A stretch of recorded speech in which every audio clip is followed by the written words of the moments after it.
अगर मैं गुरु जी के लिए 19-20 सुनता अथवा गुरु जी के लिए मेरे मन में 100% श्रद्धा के बजाय कुछ और होता दिखावा, तो मुझे इतना नहीं मिलता जितना औरों को मिला उतना ही मिल जाता। बस औरों को मिले और वो अपनी ढपली अपना राग बनाने लगे, अपने तो डटे रहे बाबा। चल आखिरी श्वास गुरु जी ने मेरी गोद में लिया और उस समय जो निगाहों से जो कुछ हुआ वहां वाणी नहीं जाती। जो नित्य उनका सेवक था, आखिरी समय देखो गुरु की कैसी कृपा होती। जो मेरे को धकेलना चाहता था वो नित्य का सेवक था, मैं तो अलग जाके गुरु जी आज्ञा किया वहां जाके साधना की, कभी कभी मिलता। जो मेरे को भगाने में लगा, गुरु जी को जाने का समय हुआ तो उसको डबल ने भगा कर ले गया। जो मेरे को भगाने में लगा, तो जब गुरु जी को दे जाना था तो उसको डबल ने भगा कर ले गया। गुरु जी का कह जाने देखता रह जा। कर्मों की गति हम सहते गए थे और वो करता गया था, हम सहते गए। सहन करे वो संत, हम सहते गए। अब हुआ क्या कि गुरु जी को जब आखिरी यात्रा करनी थी तो तबीयत जरा 10-5 मिनट हृदय का दम्मा चल पड़ा। अब उसको लगा डबल आखिरी श्वास और आखिरी आंख बंद करना, गुरुजी और हम ही थे, दूसरा कोई बंदा नहीं। देखो नियति कैसी है, कर्मों की गति कैसी है। जो सहन करता है और ईश्वर के लिए गुरु के पास टिकता है, ईश्वर व्यवस्था कैसे करता है कि उसी समय डबल। बोले यार मैं चाहता, मैं क्या जाओ आराम से करो, खूब जाओ।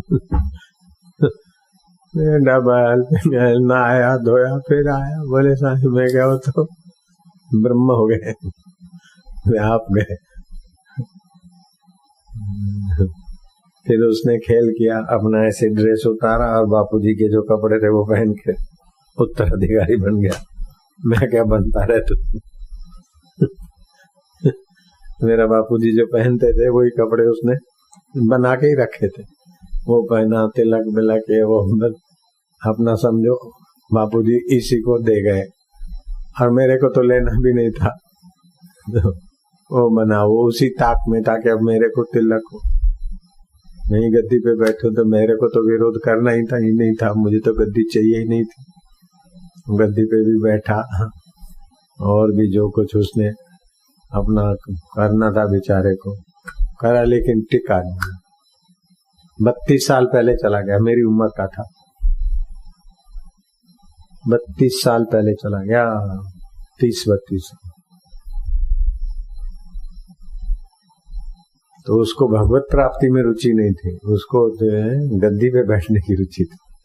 अब कहाँ मेरा ब्रह्म बापू जी और कहाँ उनकी गद्दी पे बैठने वाले का अधिकार भी तो चाहिए। गुरु की गद्दी कोई साधारण थोड़ी होती, वहाँ निस्वार्थता चाहिए, निष्कपटता चाहिए, निरहंकारिता चाहिए, निर्दोषता चाहिए, जन्मों का अंत करने वाली अनंत की प्रीति चाहिए, अनंत का माधुर्य चाहिए, अनंत का प्रसाद पाकर बुद्धि भगवत प्रसाद जा चाहिए, तब कहीं गुरु की परंपरा का प्रसाद बढ़ता है।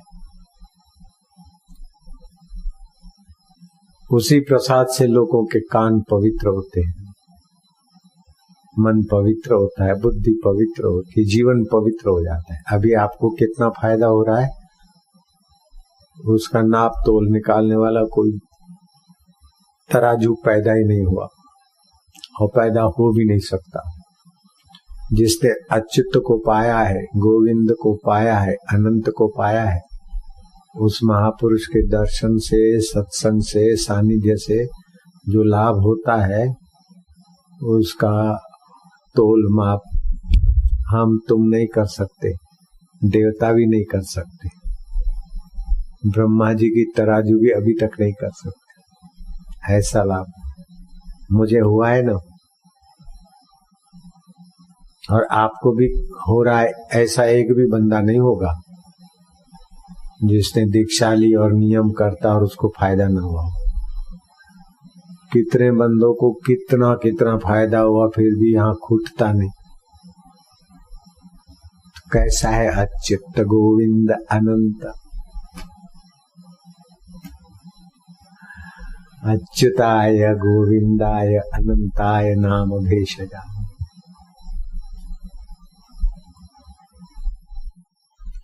विवेक क्या होता है? सामान्य विवेक तो सबको होता है, ये खाना ये न खाना, ऐसा उठना बैठना। लेकिन यहाँ विवेक, विशेष विवेक, अविनाशी आत्मा है और जगत विनाशी है, ऐसा जिनको विवेक हुआ। चैतन्य आत्मा नित्य है और प्रकृति में परिवर्तन है, ऐसा विवेक जिनको होता है। तो जैसे बाण देखकर कौवा भाग जाता है, ऐसे विवेक देखकर राग द्वेष भय शोक अभिनिवेश ये दुर्गुण भाग जाते हैं। फिर क्रोध करते हुए दिखेंगे लेकिन निमित्त मात्र, राग करते हुए दिखेंगे निमित्त मात्र। राग में सामान्य आदमी रागी हो जाता है, लेकिन वो जिनको आत्म प्रसाद की प्राप्ति हो गई वे राग में रागी नहीं होते हैं, व्यवहार में लेपायमान हुए होते हैं और अपने शाश्वत स्वरूप की मधुरता में ज्ञान में जगे रहते हैं। जैसे किसी डाली में फल लगा है, डाली को खींचा, फल बल तोड़ा, फिर डाली छोड़ दी तो अपनी जगह पर, ऐसे ही व्यवहार में आए, व्यवहार सामान्य आदमी के नहीं किया, जो ही उसमें से चित्त शांत हुआ उसी पर ब्रह्म परमात्मा।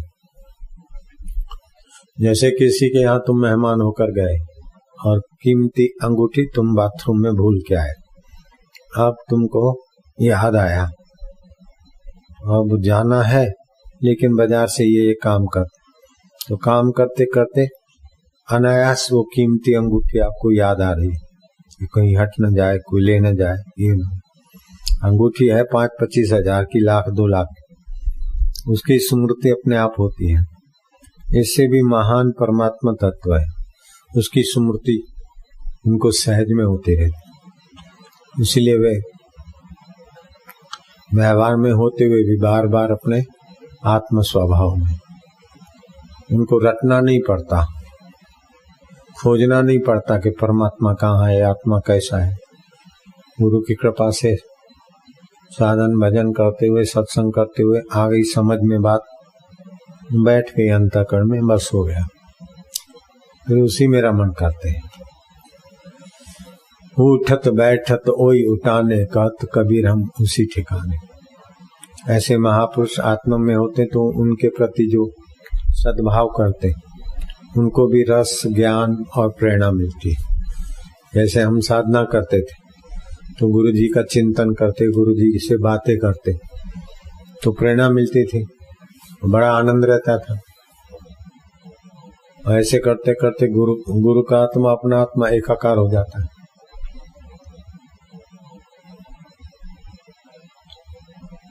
सो साहेब सदा हजूर है, वो हाजरा हजूर है। मंदिर में भावना के लिए मंदिर ठीक है, श्री कृष्ण का, राम जी का, हनुमान जी का ये मंदिर ठीक है, अच्छे है।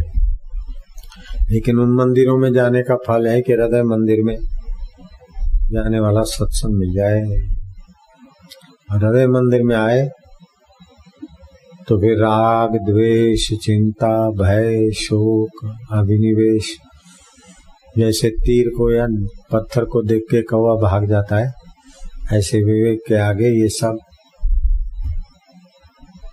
भाग जाते हैं। वे स्वयं भी आत्म शांति में रहते हैं और उनके निकट जो जाते हैं उनको भी ज्ञान और शांति का दान मिल जाता है। शांति परमात्मा शांति, ऐसा नहीं कि भूख लगी बड़ी अशांति है, खाना मिल गया शांति, धूप है बड़ी अशांति है और छाया मिल गई शांति। ये नहीं, परमात्मा शांति। सुविधा से शांति संसार है, परमात्मा शांति है साधना का फल है। बड़ी गर्मी हो रही थी, बारिश हो गई शांति, ये शांति तो आती जाती है। परमात्मा शांति मिली एक बार, फिर उसमें रमण करते बढ़ा सकते हैं, लेकिन जाएगी नहीं। एक बार परमात्मा शांति मिली, फिर 1000 बार अशांति आए, उसका महत्व टिकेगा नहीं शांति के आगे।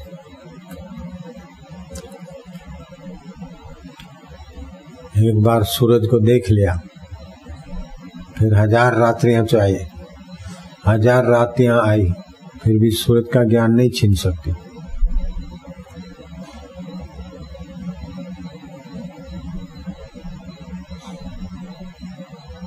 एक बार पता चल गया हम मनुष्य हैं, हम मनुष्य के सींग नहीं होते, ये पता है। फिर कोई कह दे तुम्हारे सिर पे सींग है, तो आप क्या बोलोगे? बोले देखूंगा। देखेगा काहे को? सींग थे नहीं, है नहीं, हो सकते नहीं, देखना क्या है? मनुष्य के आपको कोई कह दे तुम्हारे सिर पर सींग है, तो क्या देखोगे सींग है कि नहीं? अरे बोले चल, अरे तुम सींग वाले प्राणी हो, अभी नहीं है पहले थे तुम्हारे को सींग, अथवा अभी नहीं है पहले नहीं थे बाद में होंगे। न पहले थे, न अभी है, न बाद में रहेंगे।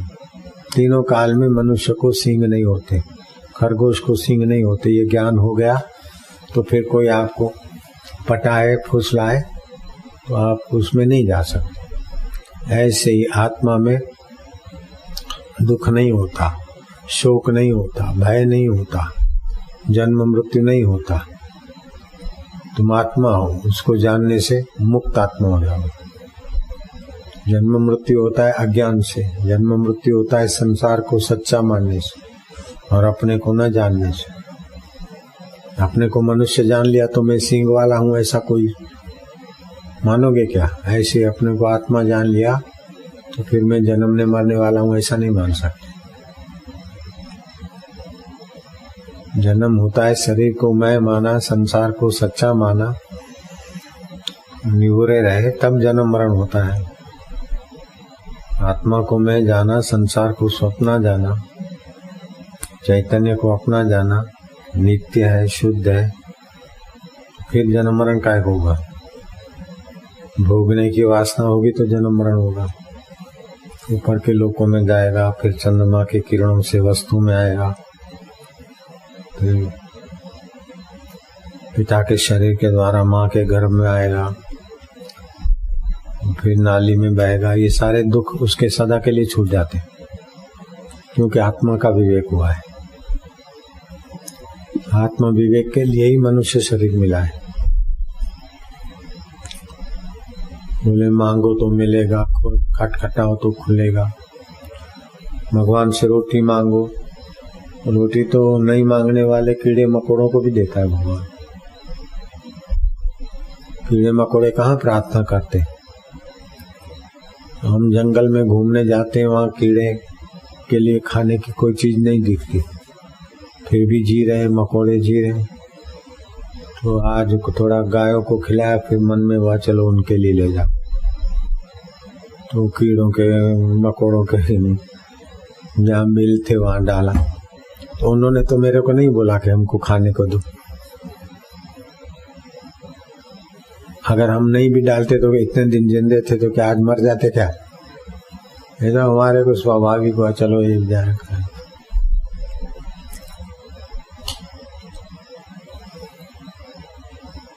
भगवान को प्रार्थना करो रोटी के लिए, भगवान को प्रार्थना करो इस चीज के लिए। ये बहुत छोटी स्थिति है। भगवान को प्रार्थना करना है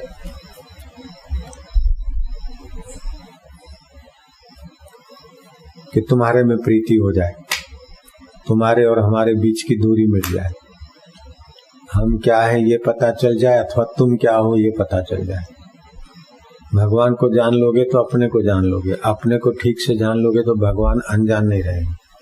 भगवान से मांगे तो ऐसा मांगे, भगवान से मांगो मैं पास हो जाऊं, मुझे रोटी मिले, मुझे फलाना मिले, मरने के बाद स्वर्ग मिले। तो क्या तुम भगवान से मांगो?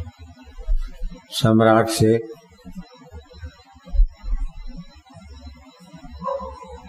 चार पैसे मांगना, सम्राट से चना मूंगफली मांगना, ऐसा हुआ? भगवान तो भगवान है, और वो आत्मा होके बैठे कि आप में प्रीति हो जाए। हे नाथ, मैं आपको भूलूं नहीं, आपका ही ज्ञान मुझे मिले, आपका प्रेम मिले। आपका प्रेम होगा तो ये भक्ति हो जाएगी, आपका ज्ञान होगा तो ये साक्षात्कार हो जाएगा। आपके लिए कर्म करूंगा तो कर्म योग हो जाएगा, लेकिन आपकी सत्ता लेकर संसार को चाहूंगा तो मैं तो संसारी हो जाऊंगा, दुखी सुखी होते हुए जिंदगी बिता दूंगा, अहंकारी हो जाऊंगा। मैं धनवान, मैं बुद्धिमान, मैं दुखी, ये भी तो अहंकार है। अहंकार कोई तो होता है मैं दुखी, मैं सुखी, मैं पापी, मैं पुण्यात्मा। हे नाथ, मैं तुमको भूलूं नहीं। भगवान को नहीं भूलेंगे तो अपने को पापी भी नहीं मानेंगे, अपने को पुण्यात्मा भी नहीं मानेंगे। पाप की एक वृत्ति आई चली गई, पुण्य की वृत्ति आई चली गई, उसको जानने वाले हम हैं। भगवान के प्यारे, भगवान हमारे प्यारे। अपने को ऐसा मानकर किसी कटघरे में नहीं खड़े रहो, मैं तो ऐसा हूं, मैं तो ऐसा हूं, मैं तो वैसा हूं। ये तो मन के भाव है, हम तो कई बदलते रहते हैं। इन सब की बदलाहट को जानने वाला मैं तो परमात्मा का हूँ, परमात्मा मेरे है। ये हो गया भक्ति। भक्ति में प्रीति तो रस आएगा। इधर उधर की बातें कर करके संसार को सच्चा बनाना और अपने को पापी पुण्यात्मा, भला बुरा, इसका उसका, ऐसे झंझटों में क्यों डालना? बात करे तो भी सारभूत करनी चाहिए, कट टू कट। ज्यादा बातें लंबी नहीं करनी चाहिए। जो लंबी बात करता है तो उसको सुनने वाले पसंद नहीं करते। फिर वो लंबी बात करने वाले की बात कट भी जाती, अब सुनने वाले के हृदय से कीमत भी घट जाती, बात को खींचते। इसलिए मैंने ऐसा सोचा था, अब तो ये बात सीधी कर, इसलिए बस लिए। कईयों की ऐसी आदत होती। समय सब फालतू नहीं गवाए। सत्संग में भी सार बात आए, लंबा चौड़ा। मैंने कई बार बताया था, नए होंगे तो बताता हूँ। ये गुलाब का फूल है।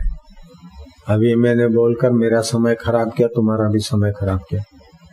ये गुलाब का फूल है तो तुम जानते हो, इसमें क्या हो गया। लेकिन मैं कहूँ ये गुलाब का फूल है, ये त्रिदोष नाशक है। इसमें 3 गुनी, जितने फूल उतनी 3 गुनी शक्कर मिला के धूप में रखना 40 दिन तक, चंद्रमा की चांदनी में, तो ये गुलकंद बनता है। थोड़ा गुलकंद खाने से गर्मी संबंधी बीमारियां शांत होती, तब तो ठीक है। इससे भी ऊंचा है कि ये गुलाब है। इसमें पृथ्वी, जल, तेज, वायु, आकाश 5 भूत है, और 5 भूतों का आधार प्रकृति है, और प्रकृति का आधार परमात्मा है। ये परमात्मा के आधार से बना, उसके आधार से दिख रहा है, और उसी आधार में ये विलय होगा। तो मैंने तुम्हारे को बताया तो मेरा समय सार्थक हुआ, तुम्हारी ज्ञान वृद्धि हुई। ये गुलाब है, बड़ा अच्छा है, बड़ा फलाना है, तो मेरा अपना आसक्ति के कारण अपनी जीवन खराब हुई और तुम्हारा समय खराब हुआ। वस्तुओं का प्रशंसा करके उसमें फंसो मत, आसक्ति करके फंसो मत, द्वेष करके उलझो मत, लेकिन वस्तु के मूल में, वस्तु के स्वामी को देखकर मन मना भवा, मेरे मन वाला बन, मेरे में बुद्धि लगाने वाला बन, मेरे को खोजने वाला बन। आजकल ये है एयरलाइंस का, ये हो गया तो हो गया, बाजार में ऐसा हो गया फलाना। अरे होता है, संसार है, कितना कितना दिमाग में भरोगे। गुजरात में सरदार वल्लभ भाई पटेल जब पढ़ते थे तो एक मास्टर आता और वल्लभ भाई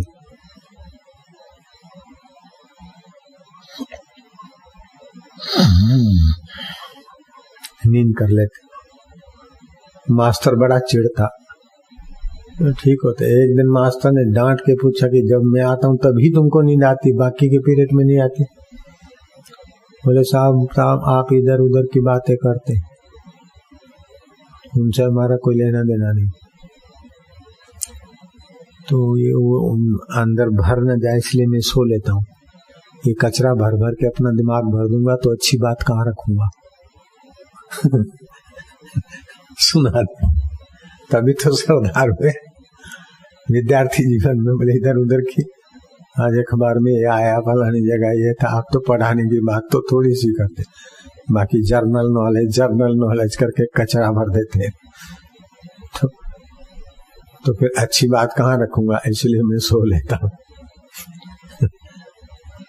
ऐसे आप भी फालतू बातें मत भरो, ब्रह्म ज्ञान की बात कहाँ रखोगे।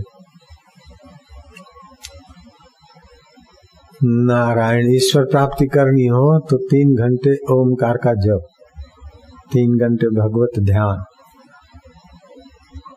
और 3 घंटे ऐसा शास्त्र विचार, 3 घंटे सत्पुरुषों का सेवा।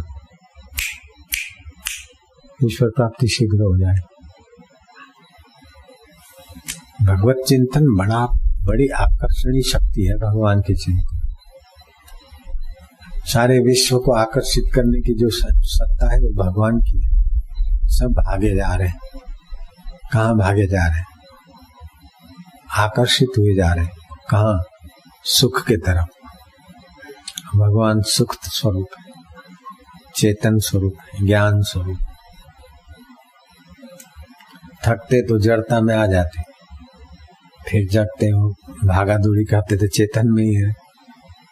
आकर्षण होता है ना, ये क्या हुआ, वो क्या हुआ। ये ज्ञान है तभी तो दूसरे तरफ ज्ञान का विस्तार होता है और आनंद की मांग है, सुख की। तो भगवान चेतन है, ज्ञान स्वरूप और सुख रूप है।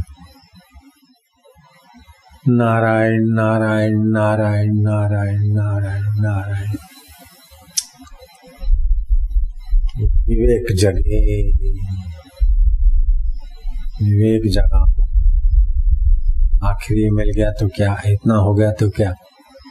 जब तक ईश्वर नहीं मिला, आत्मा का अनुभव नहीं हुआ, तब तक कितना भी मिला आखिर क्या। ईश्वर के सिवाय कहीं भी कुछ मन लगाए तो अंत में रोना ही पड़ेगा।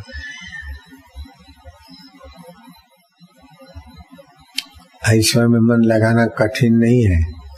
जिनको कठिन नहीं लगता, ऐसे सत्पुरुषों का सत्संग सानिध्य मिलना कठिन। अब ये करो, अब ये करो, अब ये करो, यहाँ प्रेयर करो, यहाँ प्रेयर करो। प्रार्थना करने के बाद भी क्या क्या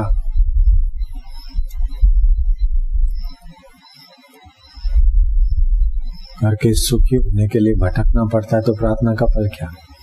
प्रार्थना तो ये जैसे गांधी जी कहते हैं, अपने लिए नहीं, देश की भलाई। प्रार्थना उनकी, गांधी जी की, कस्तूरबा की, उदालक ऋषि की प्रार्थना।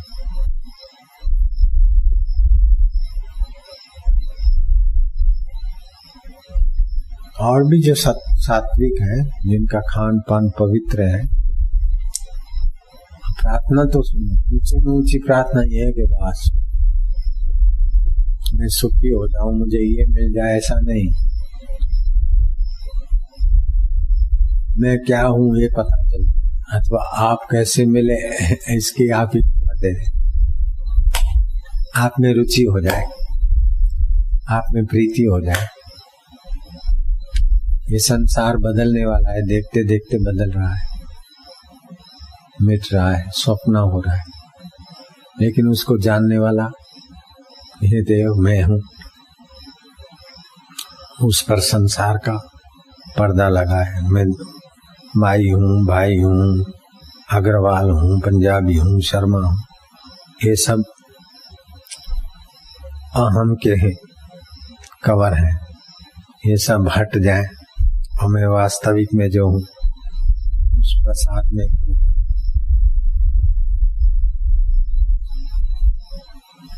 जात पात अहंकार में होती है, आत्मा में जाति नहीं होती। मैं हूँ, मैं तो शुद्ध है, हूँ तो शुद्ध है। तो यह वह और मैं, तो यह भी दिखेगा मैं से, वह भी दिखेगा मैं से। वह और यह आके चला जाएगा, लेकिन मैं मुझसे कभी नहीं जाता। यह तो कितनी बार आया, वह भी कितनी बार आया, लेकिन मैं कभी आया कभी गया क्या? लेकिन मैं के ऊपर अहंकार की परत पड़ी है। मैं दुखी, जैसे सैटेलाइट में कितने प्रोग्राम जाते, ऐसे मैं ऐसा सैटेलाइट है कई प्रोग्राम उसके सिर पर भरते, फिर जब जैसा निकालना चाहे ऐसा निकलता रहता है। सैटेलाइट की गहराई में तो विद्युत काम करती है, ऐसे मैं के गहराई में तो परमात्मा चेतना है, वही सार है।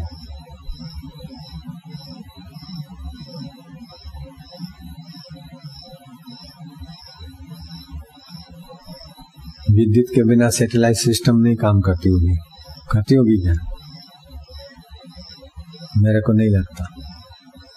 हालांकि मेरा वो विषय नहीं है, लेकिन चाहिए।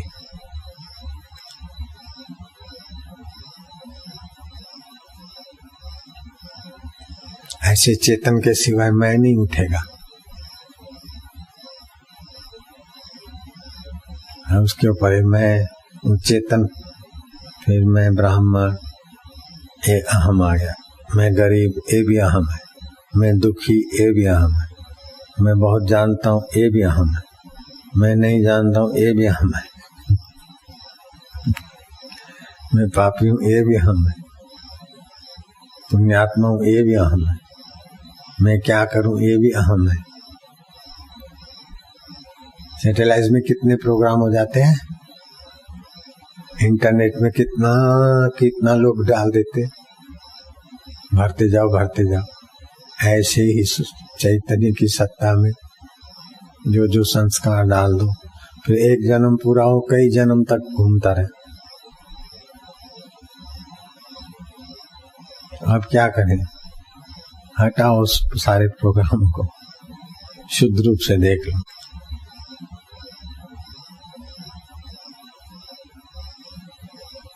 तो वैसा कल्पना नहीं करना कि चलो ऐसा गोला है और प्रोग्राम, फिर उस झंझट में मत पड़ना। तो फिर नई गाड़ी नई पटरियां बनाएगी। आप कैसे मिले आप ही जानते हैं महाराज, हम नहीं जानते कि आपको हम कैसे खोजें। सो जाने जासुदेव जनाई, वही जान सकता है जिसको आप जताते हैं। सो जाने जासुदेव जनाई, जानत तुम ही हो जाए। आपको वही जान सकता है जिसको आप जताते, जिसको आप अपना आपा जताते वो आप मय हो जाता है। तो महाराज हमें आपकी प्रीति दीजिए, आपकी भक्ति दीजिए। आपका वास्तविक स्वरूप क्या है? हम तो आपके वास्तविक स्वरूप की सत्ता लेकर उसके ऊपर मैं के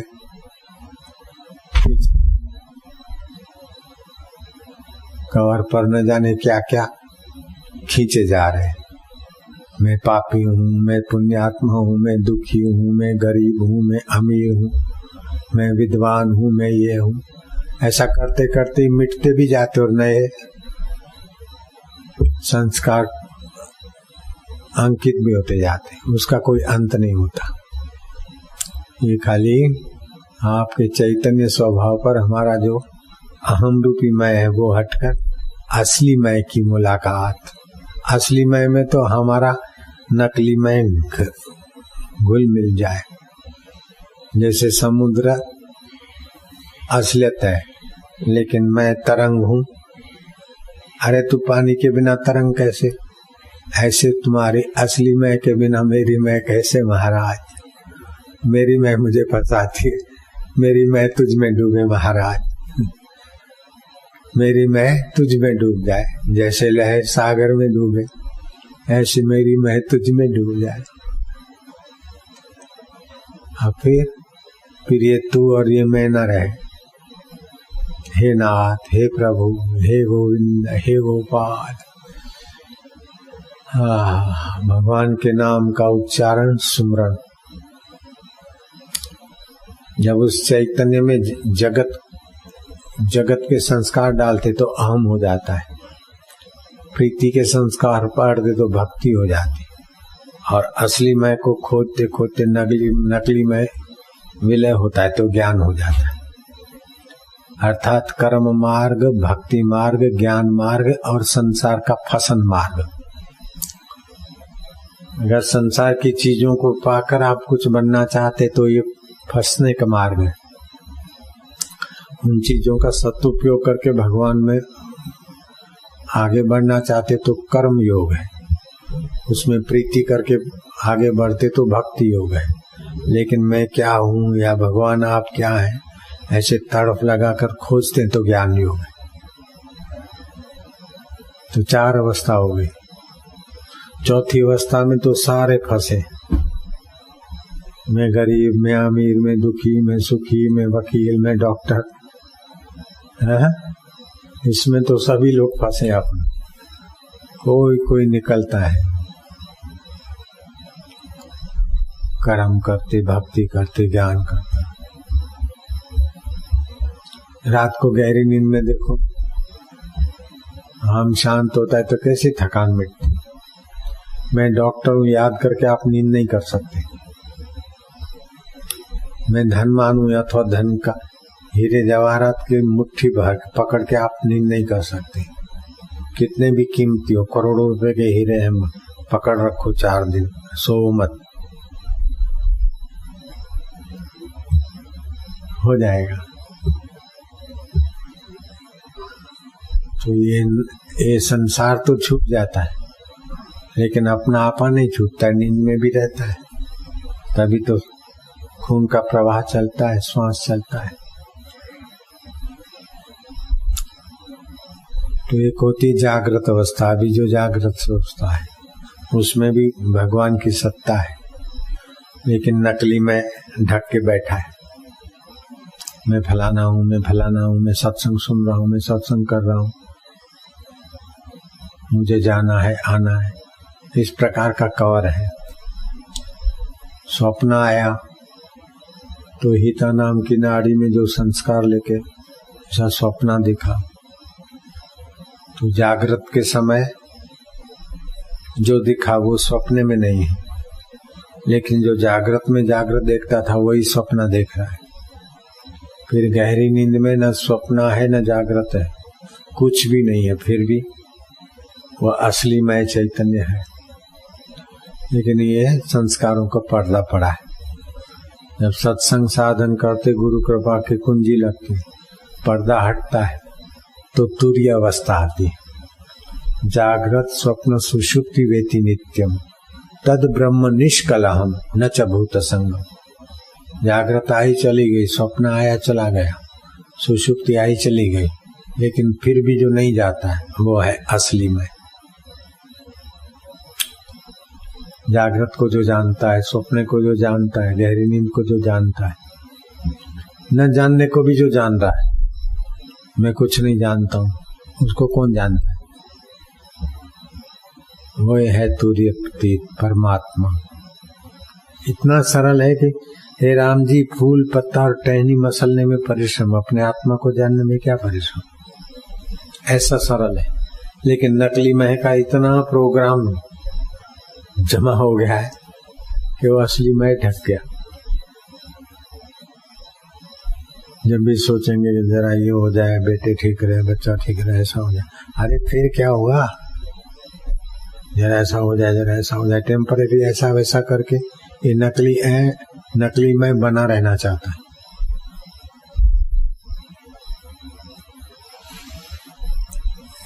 अनल हक वो मैं हूँ, जो असली है वो मैं हूँ, नकली शरीर मन बुद्धि में नहीं हूँ, दुख सुख में नहीं हूँ, गरीब अमीर में नहीं हूँ। ये नकली मैं है, गरीब अमीर दुखी सुखी माई भाई। शर्मा भी नकली मैं और बनिया भी नकली मैं। लेकिन शर्मा और बनिया के भाव आके चले जाते, फिर भी जो नहीं जाता वो कौन है? वो असली, वही आत्मदेव है। ऐसा नहीं कहीं दूर है, उसमें प्रीति हो, उसकी स्मृति हो, उसके चिंतन ध्यान में। अभी तो सुना, इससे 10 गुना समय मनन करना चाहिए और 1000 गुना समय इसी में रम जाना चाहिए, तो साक्षात्कार होता। सुनने से इतना लाभ होता है तो मनन भी करते हैं, नित्य ध्यान होता है। इसीलिए हम एकांत में रहते हैं और वो एकांत में रहने का स्वभाव अभी भी है। ये तो आप आते तो जरा मिलने को आता हूँ, नहीं तो मैं तो दिन रात उसी में रहूं तो कोई टोटा नहीं।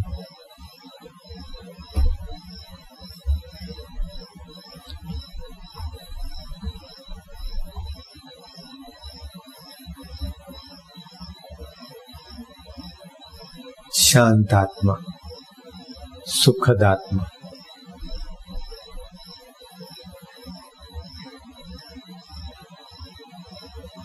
जितना धर्म के लिए करेंगे, अपनी संस्कृति के लिए करेंगे, उतना नकली में ढीला होगा। नकली में संकीर्ण होता है, धर्म और संस्कृति विशाल होती है। जितना धर्म के संस्कृति के लिए करेंगे उतना विस्तार होगा चित्त का।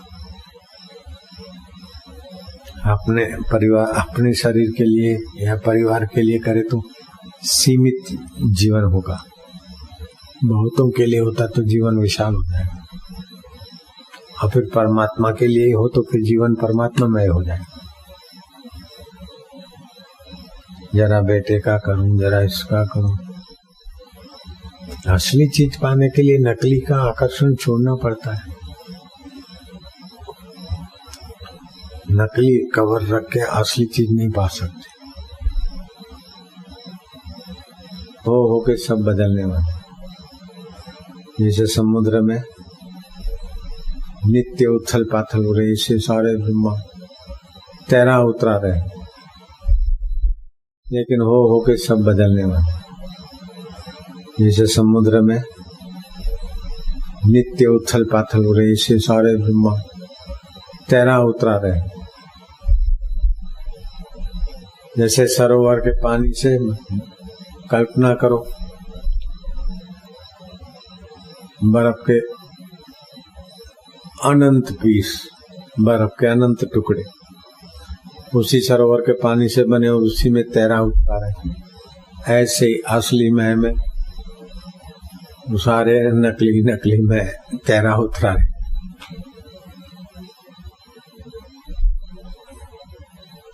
लेकिन बने सब असली से ही है। ये बर्फ के टुकड़े जो है वो नकली है, पानी असली है। बर्फ की आकृति पानी से अलग दिखती है अपने को, जो अलगाव है नकली है। तत्व रूप से जो पानी है वही बर्फ है और वही बाष्प है, वही गंगा जी है, वही यमुना जी है। ऐसे असली में देखो तो सब वही है, सब वासुदेव है।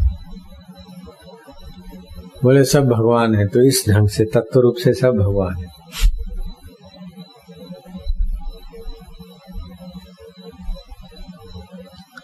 जल्दी परमात्मा प्राप्ति हो न तो बार बार सब वासुदेव है। तो जहां पहुंचना है उसका इरादा पहले से करो। बड़ी कल्याणमय भावना है। वासुदेव सर्वमिति स महात्मा सुदुर्लभ। पक्षी की चहचहाट,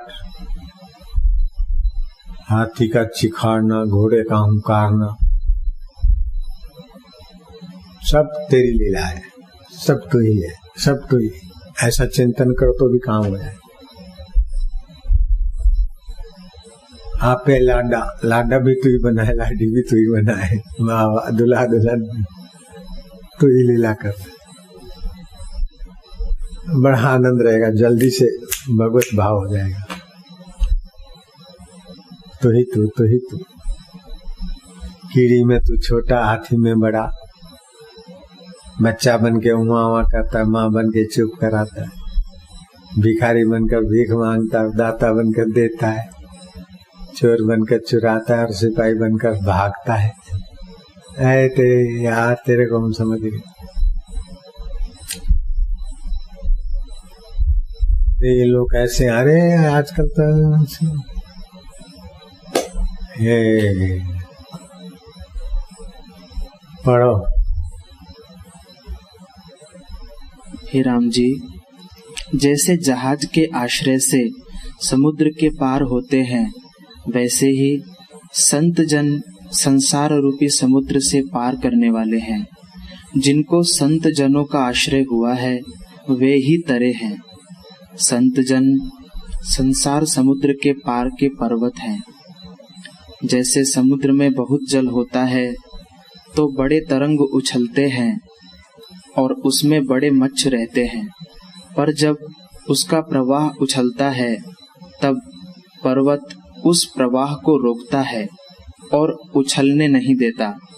वैसे ही चित्त रूपी समुद्र में इच्छा रूपी तरंग और राग द्वेष रूपी मच्छ रहते हैं, और जब इच्छा रूपी तरंग का प्रवाह उछलता है तब संत रूपी पर्वत उसको रोकते हैं। सुबह जल्दी स्नान करना, जप करना, ध्यान करना, सेवा करना, स्मृति करना, ये सब शुभ गुण है। ये जीव को ईश्वर प्राप्ति की योग्यता देने में मदद करते हैं। ये पुण्य कर्म है, सात्विक है। निंदा करना, देर से उठना, अरे बोले इसने उसको मार दिया, आ गया तमस आया तो मार दिया, मुक्का मार दिया उसने, उसको ऐसा कर दिया, तो तमस वृत्ति आती है, कभी रजस आती है, कभी सात्विक आती है। ये तो सभी में होता है, तमस रजस सात्विक। तो स्नान दान पुण्य करते तो सात्विक ज्यादा रहता है। जरा सत्कर्म से सत्व बढ़ता है।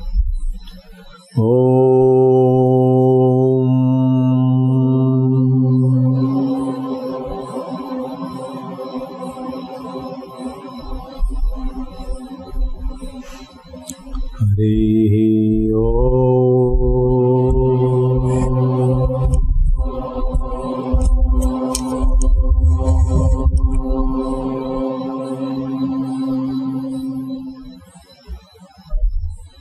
जगत देखते देखते बीत रहा है, तो बीते हुए को याद करके शोक मनाना, आने वाले का भय करके भयभीत होना, ये साधारण व्यक्तियों का स्वभाव होता है। जो तुम्हारे सरीखे राम जी, तुम्हारे सरीखे जो है वो बीते हुए का शोक नहीं करते और आने वाले का भय नहीं करते। वर्तमान में यथा योग्य व्यवहार करते हैं, लेकिन कर्तृत्व के बोझ से रहित होते हैं। न चाहने पर भी सुख आता है, यश आता है, ऐसे न चाहने पर भी दुख या अपयश या रोग, ये सब प्रारब्ध और प्रकृति के प्रवाह में आता रहता है। मूढ़ मनुष्य इसमें सतबुद्धि करके या तो इतरा जाते या तो घबरा जाते, लेकिन ज्ञानवान न अहंकार करके इतराते हैं, न परिस्थितियों से डर कर घबरा जाते हैं, प्रतीत प्रवाह में यथा योग्य करते। तुम सदा ज्ञान की दृष्टि लो। हे राम जी, सूरमा होकर युद्ध करो, लेकिन अंदर से शिला किनाई रहो। लेते देते खाते रहो, हम मना नहीं करते, लेकिन अहंता मत करो। लेने देने खाने करने कराने की अहंता मत करो।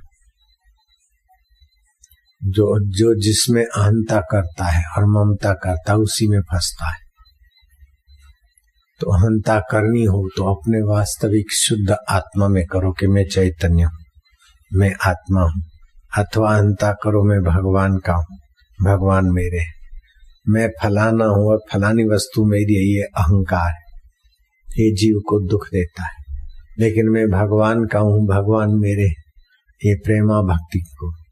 और वास्तविक मैं क्या हूँ और भगवान क्या है उसको खोजे तो ये ब्रह्म ज्ञान हुआ। भगवान के निमित्त दूसरों की यथा योग्य शास्त्र सम्मत सेवा करे अपने बल के अनुसार, ये कर्म योग हो गया। कर्म योग से अपने आत्मदेव को जान लो, भक्ति योग से अपने आत्मदेव को जान लो, अथवा ज्ञान योग से जान लो, अथवा तीनों साधन थोड़े थोड़े करके सतपुरुष की कृपा से जान लो, अथवा ये तीनों साधन नहीं है लेकिन कोई ज्ञानवान है, गीता में आता है, और उनके बताए हुए मार्ग के अनुसार उनमें श्रद्धा भक्ति करके उस आत्मदेव की यात्रा करो तो भी ज्ञान हो जाएगा। लेकिन अपने आत्मा का ज्ञान पालो। दुनियावी ज्ञान तो पेट भरने तक का है, और कितना भी पेट भरने के साधन हो, हृदय को भगवत रस से नहीं भरा, भगवत ज्ञान से नहीं भरा, भगवत शांति से नहीं भरा तो जीवन व्यर्थ हो जाता है। पेट तो कीट पतंग भी पाल रहे हैं, कुत्ते और घोड़े, गधे और मेढक और चूहे, गिलहरियां भी पेट भर लेती और बच्चे कर लेती। ये कोई बड़ी बात नहीं। अपने जीवन को ऐसा संवारो कि किसी भी परिस्थिति का प्रभाव चित्त में ना पड़े और चैतन्य स्फुराता रहे, उसकी सत्यता दिखती रहे। मरने से डरो नहीं, किसी को डराओ नहीं। आप भी ज्ञान बढ़ाओ और दूसरों का भी ज्ञान बढ़ाओ। आप भी प्रसन्न रहो, सुखी रहो, दूसरों को भी सुख दो। ये आपका असली स्वभाव है। मरने से डरना डराना ये नकली स्वभाव है। नकली शरीर को मैं मानकर डरना डराना होता है। नकली शरीर में जड़ता होती है, नकली शरीर में दुख है। कितना भी खिलाओ पिलाओ घुमाओ फिर भी कभी न कभी कोई न कोई खांसी दम्मा बीमारी ये वो, अंत में जलाओ और मरो। तो ये तुम्हारा असली स्वभाव नहीं है। असली स्वभाव तुम्हारा सत्य है, असली स्वभाव तुम्हारा चेतन है, असली स्वभाव तुम्हारा आनंद है। तो अपने स्वभाव में स्थित होकर यथा योग्य कर्म करो। अपने शुद्ध स्वभाव में नकली व्यवहार को महत्व न दो। जैसे रंगमंच पर कोई नाटक करता है, हरिश्चंद्र बनता है और थोड़ी देर के बाद चपरासी बनकर आता है, फिर जाकर वेश बदल कर तीसरा पार्ट अदा करता है, तभी भी उसको पता है कि मैं वही हूँ। इस प्रकार प्रारब्ध वेग से जो कर्म आ जाए, पत्नी के आगे पति, पिता के आगे पुत्र, गुरु के आगे शिष्य, शिष्य के आगे गुरु का व्यवहार करो। लेकिन अंदर से जानो कि ये सब माया मात्र है, ये मात्र संसार का एक खिलवाड़ मात्र है। सत्य चित्त आनंद स्वरूप परमात्मा मेरा जो का त्यों है। ओम शांति, ओम माधुर्य, ओम प्रभु जी, ओम प्यारे जी, ओम मेरे जी, ओम ओम ओम।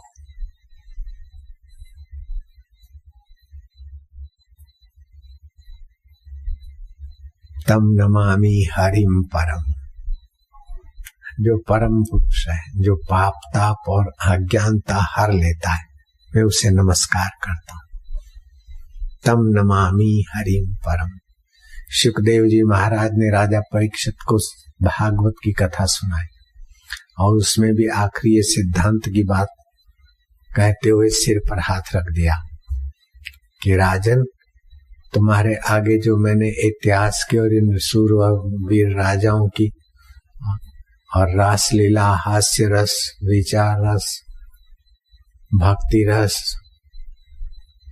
ये सब जो चर्चाएं की, ये सब तुम्हारे मन रूपी पक्षी को शब्दों की जाल में फंसाने के लिए। सार बात यही है कि तुम इस दुर्मति का त्याग करो कि ये शरीर मैं हूं और मैं मर जाऊंगा। तुम शरीर पहले भी नहीं थे और बाद में भी नहीं रहोगे, लेकिन तुम चैतन्य हो। अहम ब्रह्म परम धामम, ये भागवत में आता है। सिर पर हाथ रखा, तुम ये निर्णय करो, अहम ब्रह्म परम धामम परमानंदम परम पदम, मैं ही आत्मा ब्रह्म हूँ। यहाँ जो चमचम चमक रहा है, स्फुरा रहा है चैतन्य, वही सबके हृदय में और सारे ब्रह्मांड में व्याप रहा है। अहम ब्रह्म परम धाम परमानंद परम पदम, परम पद में ही हूँ। मरने वाला शरीर अथवा बदलने वाला मन या बुद्धि में नहीं हूँ, मैं उसको जानने वाला। इस प्रकार अपने स्वभाव में स्थित हो जाओ, तुम्हारा मंगल हो पुत्र। और परीक्षित का अज्ञान मिट गया। सात्विक जीवन पहले ही था, फिर मौत सामने है, 7 दिन में तो मरना है। 7 दिन तक उस महाबुद्धिमान राजा परीक्षित ने अन्न जल का त्याग कर दिया और कथा सुने और उसी विचार में पड़ा रहे। तो ज्ञान निष्ठा तो होनी है। 7 दिन के अंदर साक्षात्कार हो, ब्राह्मी स्थिति प्राप्त कर कार्य रहना शेष। भगवान के दर्शन हो जाए फिर भी साक्षात्कार करना बाकी रह जाता है, और साक्षात्कार कर लिया तो भगवान जी के दर्शन की भगवान को तकलीफ देने की जरूरत ही नहीं। भगवान जैसे भगवान है वो साक्षात सच्चित आनंद में टिके।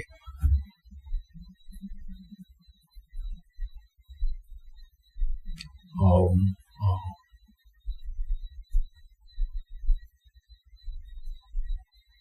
ओम ओम माधुर्य। ओम ओम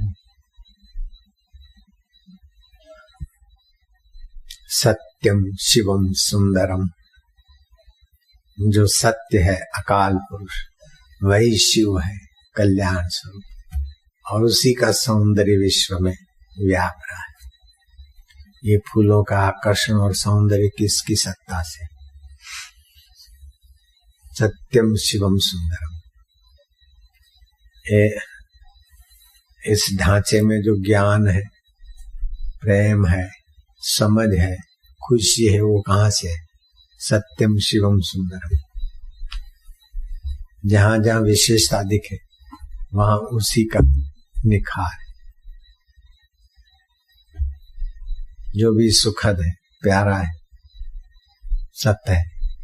बोले कुछ लोग तो बोलते हैं कि परमात्मा सत्य है, आत्मा सत्य है और संसार झूठा है,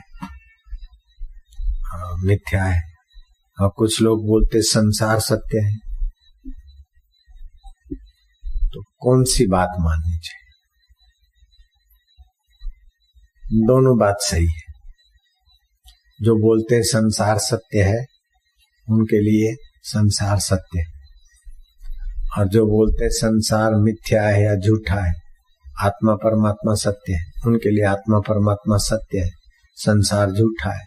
तो झूठे सुखों में आकर्षित मत हो, झूठे दुखों में बहो मत, झूठे आकर्षणों में रहो नहीं। अपने सत स्वभाव में आते आते आत्मज्ञान में आ गए। लेकिन फिर वो झूठा संसार आत्मा में सत्य में आ गए।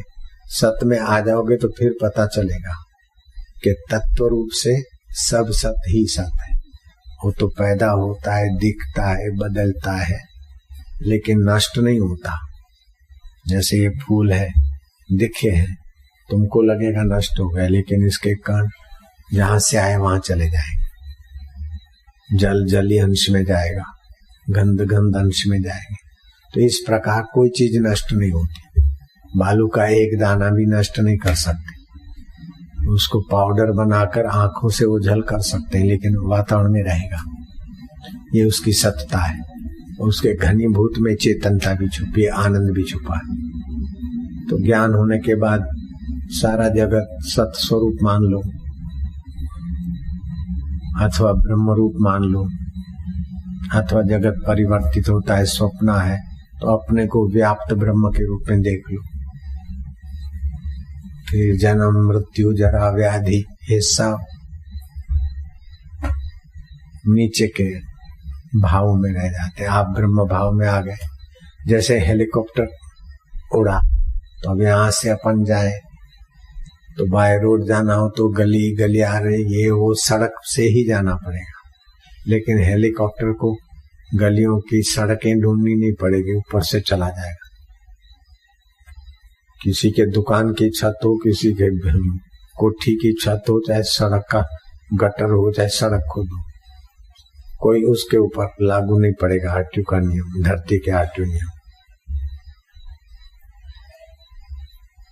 ऐसे ही आप अपने सत स्वभाव में आ गए तो प्रकृति जनित पुण्य पाप सुख दुख जन्म मरण नहीं लगेगा।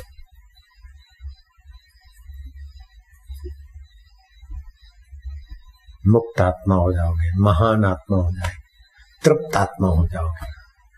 अभी तो हे नाक तू सुख दे परफ्यूम का, हे जीभ तू चटोरेपन का सुख दे, हे कान तू वाहवाही का सुख दे, हे त्वचा तू स्पर्श का सुख दे, हे काम इंद्री गंदी इंद्री तू संभोग का सुख दे।